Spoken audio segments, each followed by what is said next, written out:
branch, and I'm going to pass over to my co-host to introduce herself. Hi, everyone. My name is Sarisha Jones, and I am the young adult librarian at the Pelham Parkway Van Ness branch. And this is another round of Dueling Detectives. Happy New Year, everyone. I hope you had a very safe and joyous holiday season. So you probably have noticed that this is being recorded. We don't record a lot of our programs, but we decided to record this one because this is a very special Dueling Detectives program because we are going to be listing what our favorite mysteries of 2023 were. So yes, we left 2023 behind, but we still like to think of it with some fondest memories. So we have a lot of great books that we want to talk about for today's program. So why don't we get started? Dina, you want to go over a couple of the housekeeping rules? Yes, so I will say first, even though this program is being recorded, those of you who are in attendance are not being recorded, so you don't have to worry about that. And we will also send these slides out after the program, so you don't have to be jotting down the names of any books or trying to remember them, because we will provide that after. So just some quick housekeeping rules. We do ask you to please stay muted while we are presenting, just to cut down any background noise. And you mute yourself or unmute yourself with the little microphone icon. You're welcome to have your camera on or off. Again, you won't be recorded either way. We encourage you guys to use the chat if you have any comments about the books we read, even if you didn't like them, maybe let us know. Or if there's any books you want to suggest to people, please feel free to do that in the chat. You can also leave a reaction, the little smiley face, like emoji icon at the bottom. So maybe if you love a book that one of us is talking about, you can throw up a little reaction, like Tabrisha just gave me a heart. And then we do have the closed captioning enabled. So if you want to see the transcript or the closed captions, you can just press the little CC button at the bottom. And if you do accidentally hit that big red leave button, don't worry, you can just rejoin and we will let you back in. So we are going to go ahead and start talking about some of our favorite books between Tabrisha and I. We read a total of 173 books this year. I will say Tabrisha read a few more, just a few more than I did.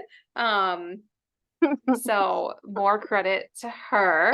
And we also want to say, if you don't see your, favorite book of the year on this list, it doesn't mean that like we didn't like that book. Don't worry, we just can only read so much between the two of us. And I think almost all of the books that we read this year that we're talking about all came out in 2023. So it's only the new books that we're talking about, so if you're like, why are there no classics on here, it's because we're talking about the new releases from the past year.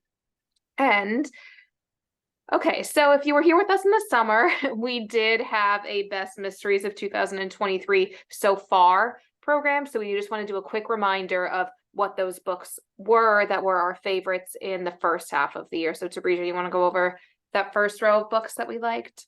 Yes, so these are the books that still remain the same. We haven't changed our stance on it, so that's why we're just listing them on one slide. So first up, we have The Trap by Catherine Ryan Howard, The Last Word by Taylor Adams, Perfectly Nice Neighbors by Pia Abdullah, The Niger Wife by Vanessa Walters, Murder in the Family by Cara Hunter, Vera Wong. Oh, and you okay. the next row. Next up, we have Vera Wong's Unsolicited Advice for Murderers and Red Queen by Juan Gomez Jurado. Broadway Butterfly by Sarah DeVello, who was nice enough to join us for an author talk a few months ago. Silver Nitrate by Sylvia Moreno Garcia, which was not only my favorite mystery, it was probably my favorite book entirely of 2023. And A Half-Baked Murder by Emily George. So not only are these books that really held up for Tabrisha and I, but quite a few of these books actually made NYPL's list of best mysteries of 2023 as well. So it's not just the two of us who liked them.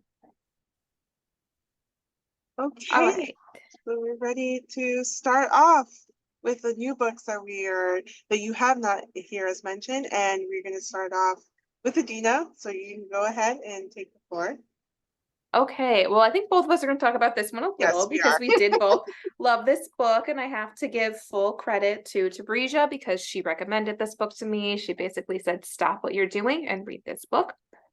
Okay, so this is the last one by Will Dean, and this follows our protagonist Kaz, who is on board an exclusive cruise liner, the RMS Atlantica. It's the start of a vacation of a lifetime with her new love, Pete. On their first night, they explore the ship, eat, dance, make friends. But when Kaz wakes up the next morning, Pete is missing. And when she walks out into the corridor, all the cabin doors are open. To her horror, she soon realizes that the ship is completely empty. No passengers, no crew, nobody but her. But that's just the beginning of this terrifying journey she finds herself trapped in on this white-knuckled mystery. So I am kind of obsessed with this book. It is such a pulse-pounding thriller. You truly would not be able to put it down. I will also say if you're anything like me and you're on TikTok a lot, you might find yourself seeing videos about this 9-month world cruise that people are on. And every time I see one of those videos, and I see them a lot because I spend too much time on TikTok, it always makes me think of this book, and I would love to see Will Dean write out like what would happen on this 9-month cruise. So I really recommend this to anyone who likes thrillers. It's more of a thriller than like a traditional mystery. It's not a whodunit. But if you are looking for something that you really just won't be able to put down and will capture your attention, maybe you're in a bit of a reading slump, I highly suggest this one. And Sarisha, you want to add anything? Because you're the one who got me reading this book. Yes, with every chapter, there was just a new twist, and you had no idea what was going on. I kept like, I texted Adina, like, Adina, you have to read this book. There's just so much going on in here that you can't even believe it. And then you're still shocked to the very last page. The last page still to this game, till to this day, still gives me chills. Not just the last page, the very last sentence. I Like know. you're guessing till the last word. Right. And you're like, what just happened? This amazing ride that I've been on. And the little you say about this book, the better, because there's just so many revelations. It would just give away the premise of the book. So this is definitely a book that if you, like Adina said, if you're definitely in a reading slump, then this is a good book to pick up because you will find yourself keep reading, and before you know it, it's over. And for those who are taking those 9-month cruise, I don't know how I will never get on a boat ever after reading this book. See, I Never still would. I would. Okay, so this is the last one by Will Dean, and we do have available copies in our collection. It's in print, ebook, and in e-audiobook format. Okay, so this is me. This is my pick, and this is The Con by Sama Mir. So this is a debut novel. It made its US debut last year, and I believe it came out in the UK in either 2021 or 2022. So this is a very kind of exciting crime thriller. I want to say like Godfather-esque kind of mystery, but it's really a great new voice that is bringing out a different kind of story. And it was just it was just a really an interesting read, and I never read a book like this before. So when I tell you briefly about what the book is about, maybe you'll feel the same way. So successful London lawyer Gia Khan is a long way from the grubby northern streets she knew as a child, where her father, Akbar Khan, led the Pakistani community and ran the local organized crime syndicate. Often his Jirga rule, the old way, was violent and bloody, but it was always justice of a kind. Now, with her father murdered, Gia must return to take his place.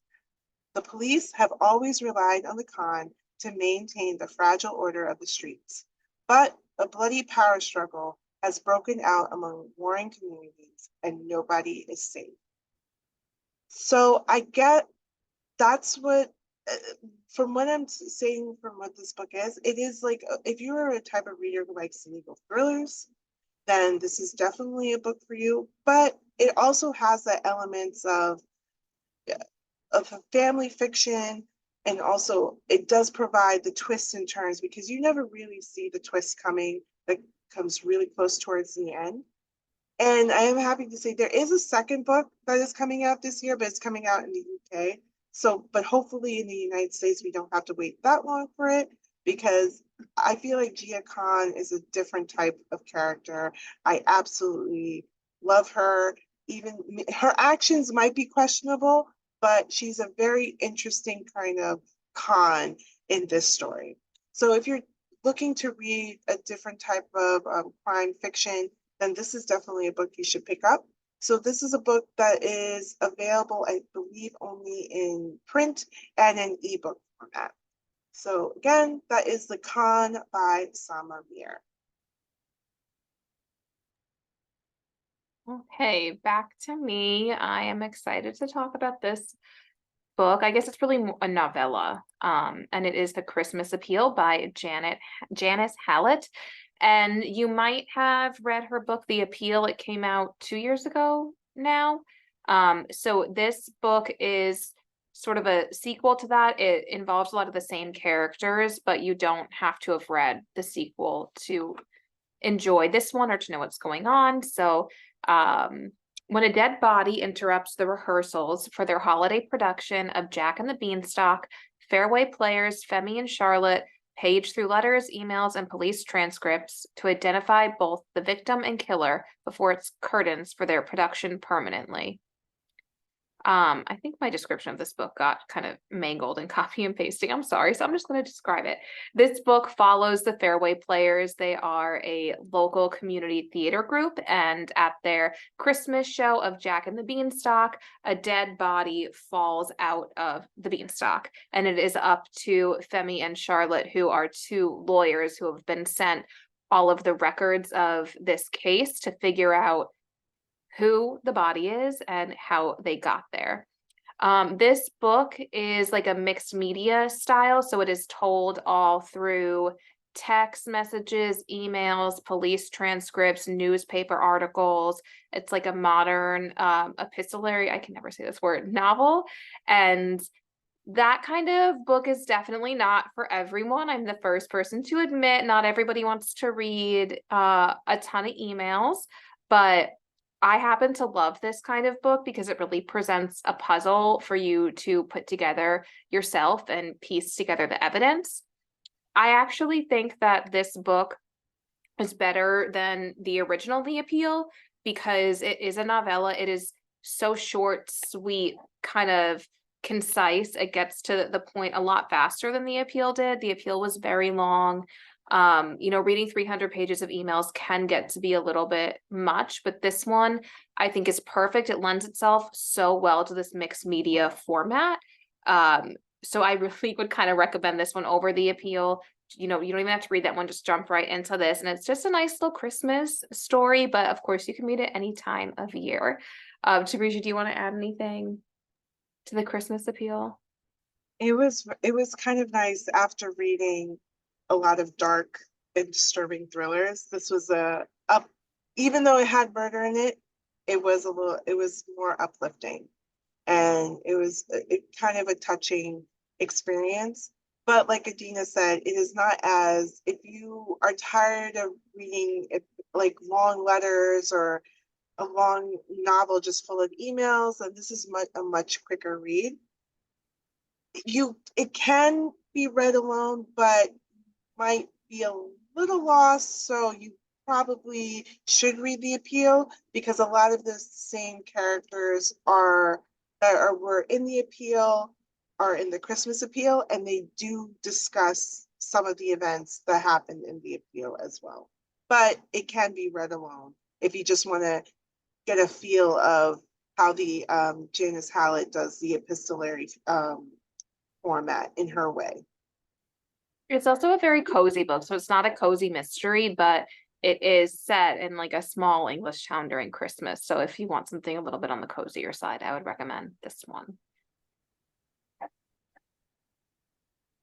Okay, so now we're going in the complete opposite direction of cozy little mystery, and we are going deep, dark, long, lots of subplots with The Devil's Playground by Craig Russell. And The Devil's Playground is Craig Russell's tour de force, originally researched and constructed thriller that weaves through the golden age of Hollywood and reveals a blossoming industry built on secrets, invented identities, and a desperate pursuit of image. As Mary Rourke charges headlong through the egos, distractions, and traps that threaten to take her down with the doomed production, she discovers a truth far more sinister than she or we could have imagined. What's interesting about this book, in my opinion, is that all of a sudden this year I saw this trend in mysteries where missing films, like lost movies, is a kind of common topic. I read 3 books that featured the idea of there being a lost film from the past that nobody has seen the whole thing of. You can't find a copy of it. People are on the hunt to try to track down these films. So this is one of the 3 I read, and I really, really loved this book. It has a few different points of view, which is something I always like in a book, but overall, it just is a great mystery, but it's also kind of creepy. It veers, I don't want to say too much, but it sort of veers into that like supernatural element that I love to read in a book, where you kind of are asking, is this a supernatural or is this like deception that someone is doing, which is one of my favorite things. I think it will appeal to anybody who is interested in old Hollywood. If you love old films, if you're interested in old actors, you would really like this book. Our main character, Mary Rourke, is like a studio fixer. So she is really into the dirty details of Hollywood. And then you also get another subplot, or I'm sorry, another point of view, and you don't really know how it all ties together until the end. I also would recommend Craig Russell's other book, The Devil Aspect. I'm cheating a little bit. But Craig Russell is just a really amazing writer. I love the atmosphere that he builds into his books. So if you read The Devil's Playground and you like it, definitely check out The Devil Aspect also. But that one's really, really scary.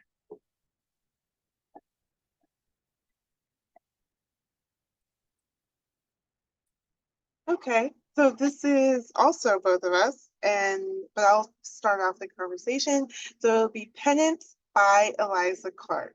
So I don't know if everyone is familiar with this term, but it seems like there is a trend in the mystery genre known as literary mysteries, where they are not, it's run-of-the-mill detective or whodunit kind of theme, but it still has a mystery aspect, but it kind of dives into other social mores or themes. And I feel like Penance by Eliza Clark did just that, where it really takes like the question how obsessed that of the members of the public are with true crime. And this was just a very beautifully done thriller that I still think is one of the few books that I do still think about. No, not only because it was written done so well, but also the audiobook was really how the casting of the audiobook, how the production behind it, it was really, really good. And when you are recommending audiobooks, you always look for something in that. And this is definitely one that I try to recommend to people. So why don't I tell you a little bit about what this book is about? So Penance is a dizzying feat of masterful storytelling, where Eliza Clark maneuvers us through accounts from the inhabitants of a small seaside town. She places us in the capable hands of journalist Alec Z. Corelli and allows him to construct what he claims is a definitive account of the murder and what led up to it. Built on hours of interviews and witnesses and family members, painstaking historical research, and most notably correspondence with the killers themselves, the result is a riveting snapshot of lives rocked by tragedy and a town left in turmoil. But also it dives into like, who is really telling the truth? Can you really trust the people who is doing the interviews or who are being interviewed? Are they telling the truth? Can you really trust what is being written down in paper? And what Eliza Clark did is like, she did a great critique on the entire true crime genre, is like how we just accept everything that is being given to us and not really ask the questions. And and you kind of forget when Clark is writing this with this main character that it's that the character is not real.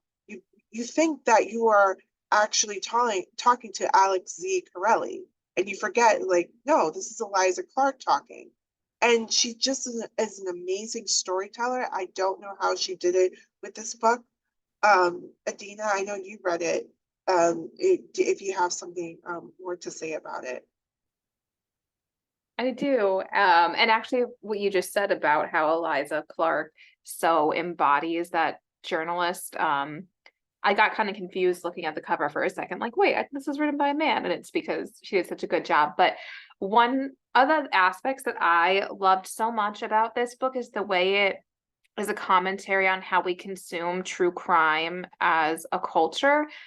This book starts out with excerpts from true crime podcasts that were so cringy and hard for me to read because I used to listen to true crime podcasts and then I stopped because they got so like gross to me. But these transcripts of like these fictional podcasts, I felt like I was reading something I've listened to before. Like it was so spot on in the way that people talk about crime and victims of crime. I also really recommend this book if you are someone who was ever on Tumblr, because I was on Tumblr when I was in college and it was just like such a flashback, but also so like reminded me of how ridiculous Tumblr was like back in its heyday where people in real life are talking about, oh, did you see this thing on Tumblr? And they get caught up in these like whole Tumblr conspiracies. And it's just, it was so kind of cool for me to see that like come back because I feel like Tumblr is kind of a forgotten social media platform when it was really kind of like big and influential in people's lives for a while. And it's I think kind of rare, I shouldn't say rare, but it can be hard for an author to capture the sort of like adolescence well. I think especially with teenage girls, authors have this sometimes weird way of writing about them. But I thought this author did such an amazing job. You really feel like you're kind of getting into the minds of these girls, but you're also remembering that they're being written from the perspective of this like middle-aged male journalist. So it just gives you a lot to think about. It's a very layered book. Um, but it does have a kind of solid thread running through it of how did this happen and why did this happen. So yeah, it's just a really good read. And it's even though we see a lot of like true crime references, we're seeing a lot of that come into mysteries, this sort of reckoning with true crime. I thought that this one still felt unique to me, even though it's now becoming a kind of common trope.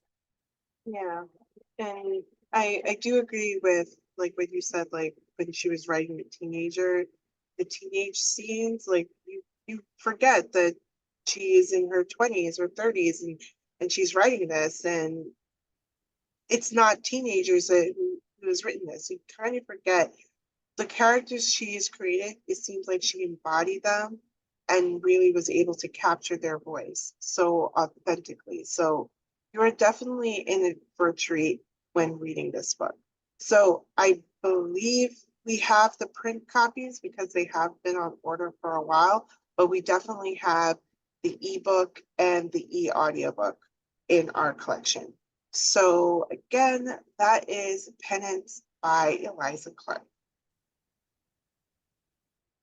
So I think the rest is me. Okay, so you're gonna hear me for a couple of minutes. So the next pick is Win, Lose, Kill, Die by Cynthia Murphy. So this is a young adult novel. So we try to incorporate different age groups for adult, children, and young adult. And there are times when young adult and children, there are exceptional mysteries and we like to highlight them. And this is one of those times. So Win, Lose, Kill, Die by Cynthia Murphy is her US debut novel. It came out in November, and it is it's a dark academia kind of story where you have amidst an ambition and competition at the elite Morton Academy, where Cynthia Murphy likes to call them the Morton Five, and I like that kind of term. Liz, Taylor, Kat, Marcus, and Cole, where they join forces to investigate a string of mysterious deaths and race to uncover the truth before more of the school's best and brightest fall victim. So where you have the top student in the class, they keep getting killed. And the Morton Five, they come together to try to figure out why our students keep getting killed. It is a very, I want to say, Riverdale, Nancy Drew-esque kind of story.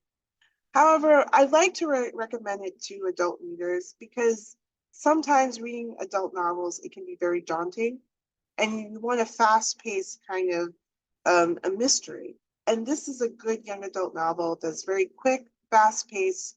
You will have a lot of fun trying to figure out what is going on. It's you can feel like it's a high school movie in your head. Also, you have chapters incorporated with the killer, that the killer is speaking to you and is giving you their thoughts and what is happening. And you feel like you think that you have the idea, but Cynthia Murphy is really great at for the young adult set of doing a great twist and just really turning your head on what you thought the story was going to be. So while I was reading like a lot of adult thrillers, this was a very nice break to read because I had a very enjoyable ride. I was not disappointed, and I definitely don't think you will be disappointed if you pick this one up. So this book is available in print, ebook, and e-audiobook format. So again, that is Win, Lose, Kill, Die by Cynthia Murphy. And then next up, we have another YA novel, which is The Society for Soulless Girls by Laura Stephen. So this is if you enjoy Silver Nitrate or The Devil's Playground and you're looking for another horror book, but not as scary and a book that will still give you chills, but you'll be able to sleep at night, The Society for Soulless Girls is definitely a book you should pick up. So 10 years ago, 4 students lost their lives in the infamous North Tower murders at the elite Carvel College of Arts, forcing Carvel to close its doors.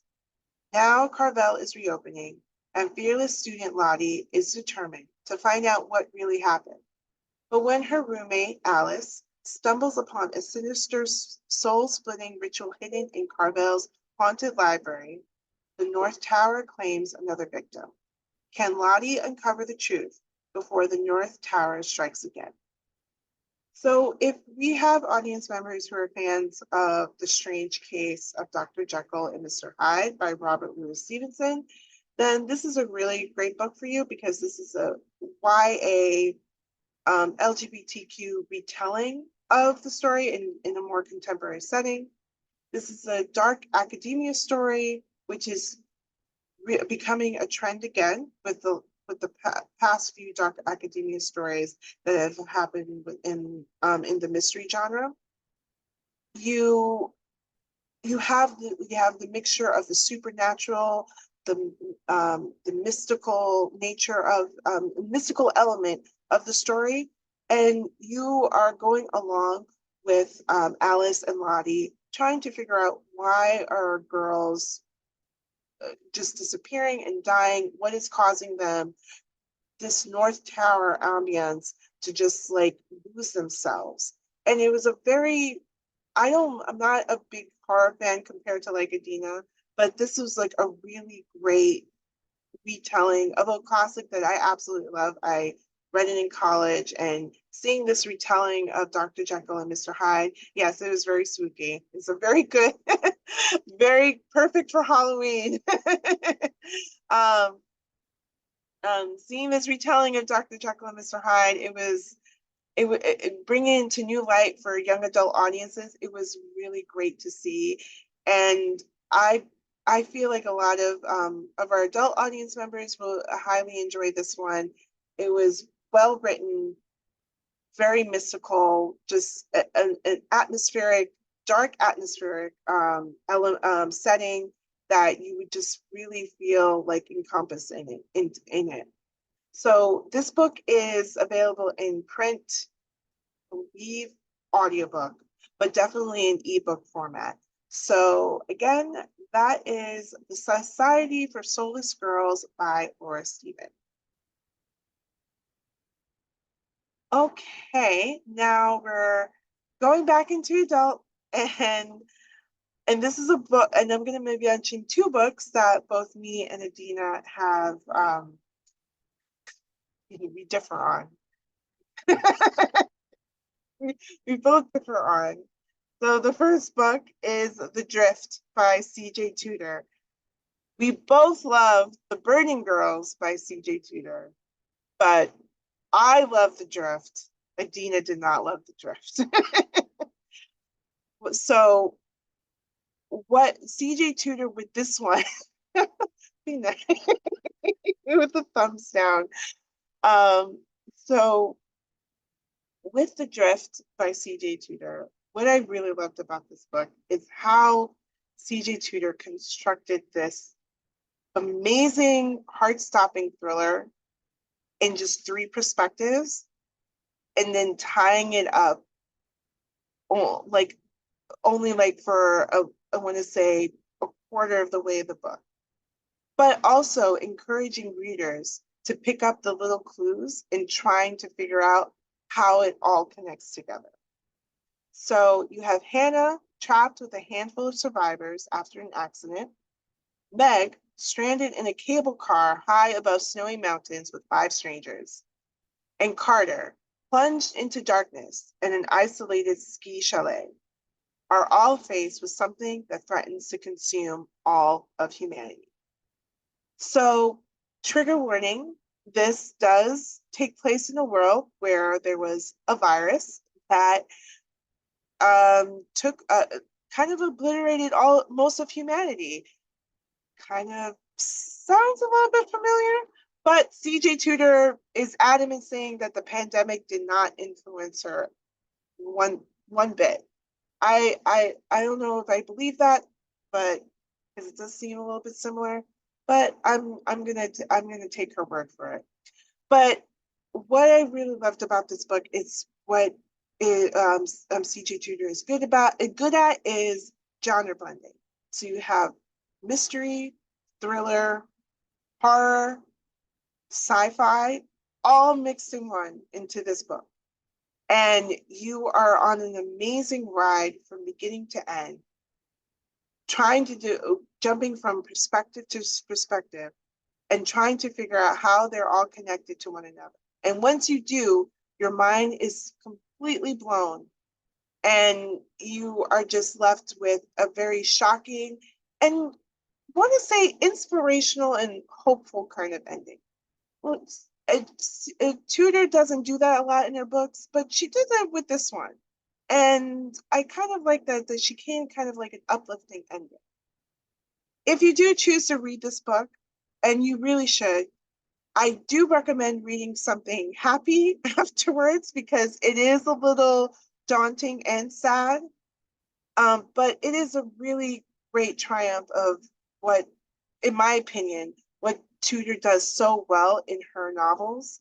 And even though Adina didn't like it, I still absolutely love it. It didn't deter me from anything by C.J. Tudor, which she's having another book coming out later this year, which involves vampires, which is Adina's.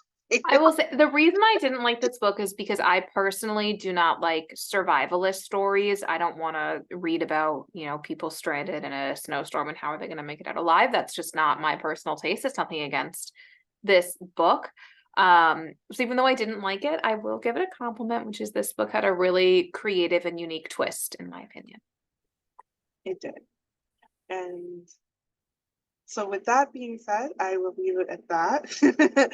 So this book is available in print, ebook, and audiobook, which the audiobook is amazing. It's another very well done production. So again, that is The Drift by C.J. Tudor. Adina, are you going to try to save a word for this one? I'm not gonna have anything good to say about this, unfortunately. I try to find a positive, but I got nothing here. So, so this is definitely my pick. We have The Twyford Code by Janice Hallett. So Janice is one of those rare authors where she had not one but two books coming out that came out last year. And this was the first book that came out before the Christmas appeal. So it is time to solve the murder of the century. So 40 years ago, Stephen Smith found a copy of a famous children's book, its margins full of strange markings and annotations. He took it to his remedial English teacher, Miss Iles, who became convinced it was the key to solving a puzzle. That a message in secret code ran through all of Edith Twyford's novels. Then Miss Iles disappeared on a class field trip, and Stephen's memory won't allow him to remember what happened. Now, out of prison, after a long stretch, Stephen decides to investigate the mystery that has haunted him for decades. Was Miss Isle murdered? Was she deluded? Or was she right about the code and it is still in use today? Desperate to recover his memories and find out what really happened to Miss Isles, Stephen revisits the people and places of his childhood. But it soon becomes clear that Edith Twyford wasn't just a writer of forgotten children's stories. The Twyford Code has a great power, and he isn't the only one trying to solve it.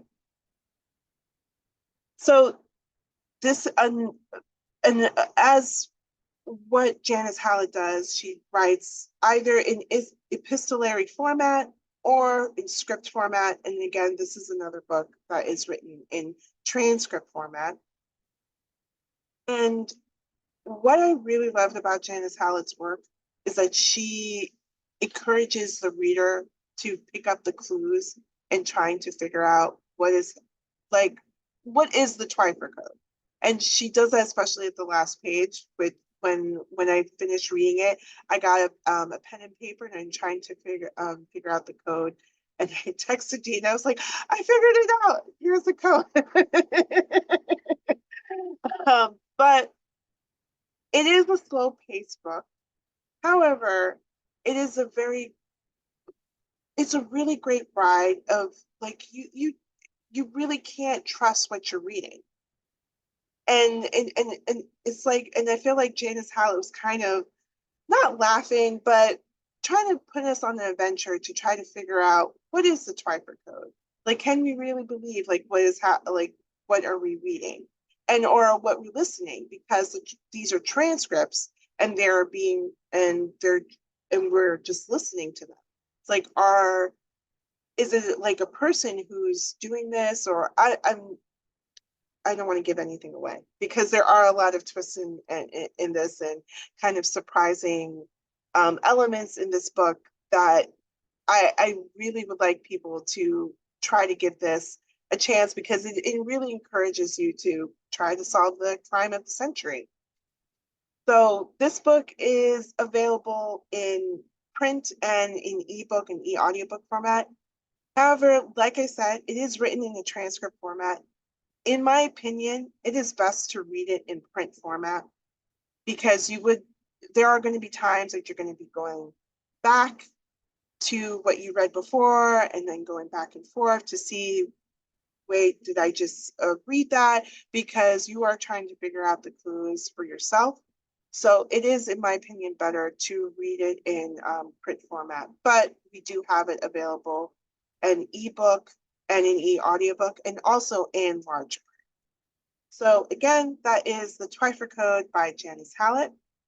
And then lastly, it's going to be the last for me for a bit is the Stranded by Sarah Daniels. So this is another YA novel, but this is a YA dystopian novel. And like Adina, like when Adina said that she doesn't like survivalist stories, I don't like dystopian stories. So when I recommend a dystopian story like The Drift or The Stranded, that means it's really good because it has to be a really good dystopian novel for me to give a chance to actually recommend it to people. And this one was definitely a very good one. So aboard the Arcadia, which was once a luxurious sea vessel, but now a refugee camp after an apocalyptic war, loyal citizen Esther and rebel Nick are thrown together by events that change their lives and the lives of everyone on the ship forever. So if you are looking for that 9-month cruise kind of thing, and after you read the last one, maybe you want to give The Stranded a good read. It is a lot of amazing world building, and how Sarah just did an amazing job of creating this community on just on the Arcadia, and how these factions and these rebels and just like this amazing kind of environment that you try to, as a reader, are trying to figure out what is going on, but you're also so absorbed in the action that is being taken place. You have an amazing cliffhanger, and I've had patrons come up to me saying, "Where is the second book?" The second book is out in the UK, but it hasn't reached the US, but hopefully it will soon. This is another one of those books that I definitely do think about, and it also really ties in what is going on, like in the refugee crisis around the world, where people do not know how to not deal with, but to house like the migrants or refugees, and what Sarah said, that she touched base on this a little bit in her book because she was inspired by it, like how migrants are being housed on these ships. So but I don't want you to think that this is like a social commentary, or it's just like telling people off. This is a very exciting kind of thriller that is really amazing for not only young adult readers, but also adults to read. Like I said, I am not a big dystopian reader, but I highly enjoyed this one. This is really one of my favorite dystopians that I've read in a long time, and I feel like you definitely should pick this one up.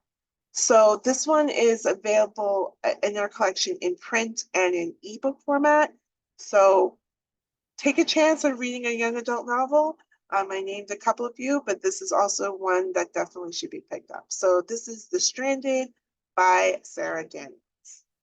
So Adina, do you mind if you go on your most anticipated reads? Because I talked for a while and I need to rest my voice for a little. Yes, I'm happy to go first. So we've talked about our favorite books of 2023, but we also wanted to share some upcoming releases for 2024 that we are excited about, to give you guys some inspiration maybe of what to read, or just to share what you can expect to see this year. The first book I can't wait to read is Murder Road by Simone St. James. I have read a few of her books before. My favorite one being The Broken Girls. I recommend that book to everyone, but she just writes really great mystery thrillers that tend to veer into the supernatural element of things. And this book is set in the 90s, and it is about a couple that stops to pick up a hitchhiker. But when that hitchhiker later dies at a hospital, the couple is, of course, on the suspect list.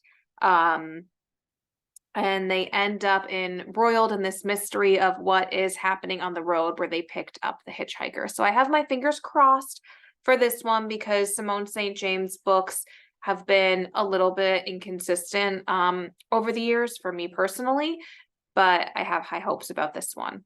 Okay. And then I don't know if you guys are familiar with Riley Sager, but he has a new book coming out this year. I'm always excited to see a new Riley Sager book come out. Speaking of mysteries, the supernatural twist, Riley Sager is sort of similar to Simone St. James in that these books usually have a supernatural twist to them. Not all of them, but the ones that I like best do.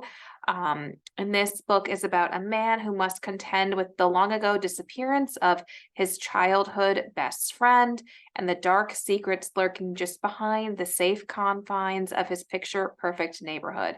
And Middle of the Night will be coming out in June. And I should have said Murder Road will be coming out in March. So that one will be coming out soon. I'm very excited. Riley Sager has written some of my favorite mysteries and also some books that I really strongly did not like. So it's always 50-50 for me with this author. So fingers crossed we have a good one. Okay, and then next up it's A Clinic by Kate Quinn. I have never read any of her books before, but the premise for this one has me hooked. It is a thriller set in a remote rehab clinic on the Pacific Northwest coast, where the death of a woman inside prompts her sister to enter the clinic as a patient in order to find the truth. And if that premise appeals to you, the good news is this book actually came out today, so you can read it. And then the last one that I am very much looking forward to is Keep Your Friends Close by Leah Conan. She is the author of a book called The Perfect Escape, and I really implore everyone to read that book. I read it in literally one day. But this book, Keep Your Friends Close, is about a recently separated Brooklyn mother who loses her one new friend and chases the woman down for answers. This book is coming out in February. Leah Conan writes, for me, what I consider to be beach reads, like really thrilling, fast-paced mysteries that they're not super dense and heavy. Like, I think they're like candy. They just have usually short chapters. You can read them really fast. They keep you on your toes. So I'm excited for that one. And if Tabrisha has had enough of a rest, I'll let her talk about the book she's excited for. And you did read something from Kate Quinn, Black Widows. No, I didn't read that book. You're thinking of The Widows, which is a different book. Oh, okay. Never Yeah. mind. No, never mind. But I'm excited to read one. Unless I did read it and I can't remember. I don't know. I read more books. I think that's it. You did read it. Maybe I did. Okay, so here are my anticipated reads. I did read that book, you're right. I told you. Yeah, but that one was good. Too many widows in these titles, but yeah, I did read that. Okay, so my first anticipated read, I am so excited to welcome back Holly Jackson. I've been dying to read her next book. She's the author of the international best-selling series, A Good Girl's Guide to Murder, and also Five Survive. And she's coming back with the reappearance of Rachel Price, and which comes out in April. It follows one teen's search for the truth about her mother's shocking disappearance, and even more shocking reappearance during the filming of a true crime documentary. I am currently reading this right now, and I am absolutely loving it. So this is, if you're a fan of Holly Jackson or YA mysteries, then you definitely need to keep this on your radar. And then also next up, we have The Kill List by Nadine Matheson, who has been a previous guest on Dueling Detectives. She's coming out with the third book of the Angelica Henley series. It was supposed to come out last year, but it got pushed back into 2024. I'm getting two conflicting dates with this one because I've been told it comes out in April. Now I've seen August. Now I think it's going back to April, so I do not know. But it's supposed to come out this year. We are going to find Angelica Henley on another case where, while an innocent man sits behind bars, the serial killer with a gruesome signature has started killing again, and only Angelica Henley can stop him. So I am always looking forward to reading more Angelica Henley, and I'm sure that this will be a treat. Now, and next up we have A Game of Lies, Lies, by Claire McIntosh, and also another previous guest of Dueling Detectives, and also another next book in the series, Detective Fionn Morgan. So this in this one, we find Fionn Morgan stranded in the Welsh mountains with 7 reality show contestants who have no idea what they signed up for. Each of these strangers has a secret. If another player can guess the truth, they won't just be eliminated, they'll be exposed live on air. And the stakes are higher than they ever imagined, and they're trapped. The disappearance of a contestant wasn't supposed to be part of the drama. So this is a very head scratcher kind of case for Detective Fionn Morgan. I love Fionn Morgan. She's a really great detective, and this is definitely going to be a treat. And then lastly, we have Where Sleeping Girls Lie by Farida Abike Imiyede. This is also another YA novel, and it comes out on March 19th.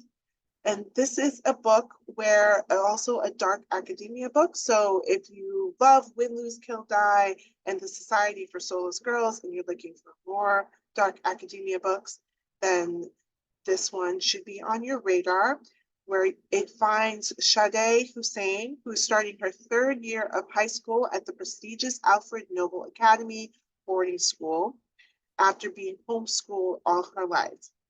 And then however, she meets her roommate and on her first day, but shortly after meeting her roommate, her roommate Elizabeth is declared as missing. And it doesn't seem like a lot of people care enough. So Sade is taking on the case to figure out what happened to Elizabeth and what dark secrets does Alfred Nobel Academy truly have. So there are a lot of great books that are coming out this year. The new books that we have just mentioned, unfortunately, they're not in our catalog as of yet, so there's not going to be a catalog link, but keep on the lookout, keep checking our catalog, and they will be eventually entered into them.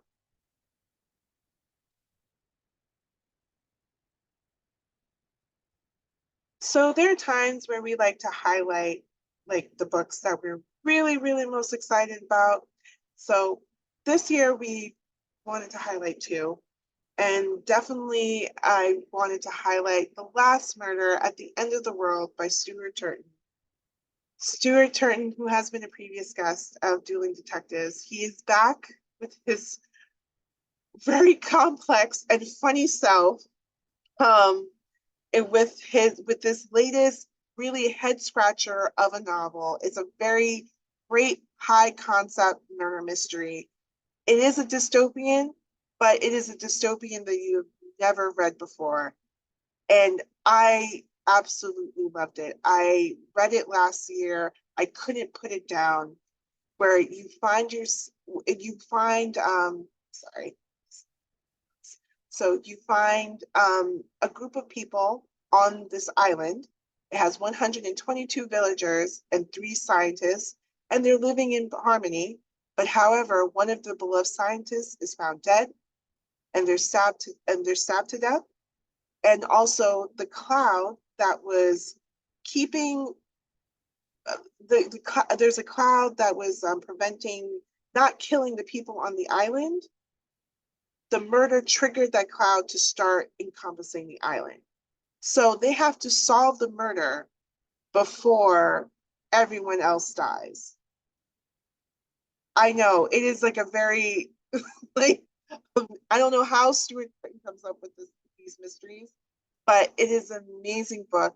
I'm waiting for Adina to read it because I gave it to her and I told her you have to read this book because it's a very ingenious kind of puzzle, and this is a book that needs to be, hopefully when we get it in our catalog, you have it on hold, and you definitely put it on hold so you can get it.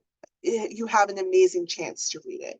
It does come out in May, so just keep a lookout in a couple of months to see if when it's entered into our catalog. Okay, and the last book we want to talk about is one that Tarisha and I are both really excited for. We don't always have the same taste in mysteries, but we are both hyped for this book, and it is Island Witch by Amanda Jayatisa. And this book takes place in Sri Lanka, where Amara is the daughter of the village demon priest. And when things start going wrong in the village, suspicion turns onto him, and Amara is kind of left to figure out what is happening. I know that's a super quick description, but we're running out of time. So this big book will come out in February 20th. And Tabrija and I both read Amanda Jayatisa's book, You're Invited, and we loved it. It also was set in Sri Lanka, which we both loved reading a book where the setting was such a strong feature, and it was set in a place that is different than a lot of other mysteries that we read. So definitely keep an eye out for Island Witch, especially if you're into like paranormal thrillers like I am. Okay, so we hope that you guys enjoyed today's presentation and maybe got some inspiration for the books you want to read next. Our next Dueling Detectives will be in February, when we will be talking about two Olivia Matthews series. And I just realized there's a typo on the slide. It says Tuesday, February 21st, but it's a Wednesday. It's Wednesday. So the February 21st is correct, but it is a Wednesday, not a Tuesday. I'm sorry for that. We will fix it before we send it out. So we will be discussing Lindsay Murray versus Marvy Harris. So it is a battle royale of the cozy mysteries. And then we are also going to have some recommendations for some of our favorite mysteries by Black authors to celebrate Black History Month. And we hope that you guys can join us for that. Tabrija put the link in the chat if you want to register. And as a reminder, it is a Wednesday, not a Tuesday. And then we just want to say thank you all for coming today. You can follow us on social media. And again, you can see that link for next month. And we really appreciate you guys taking the time to come and join us today. And we hope you all have a great reading year. Yes, thank you so much, everyone. We will be sending out the recording and also the slides to everyone, so you don't have to worry about jotting anything down. So thank you everyone so much, and we hope you enjoy the rest of your day. Thank you, Adina and Tabrija. All these recommendations sound great.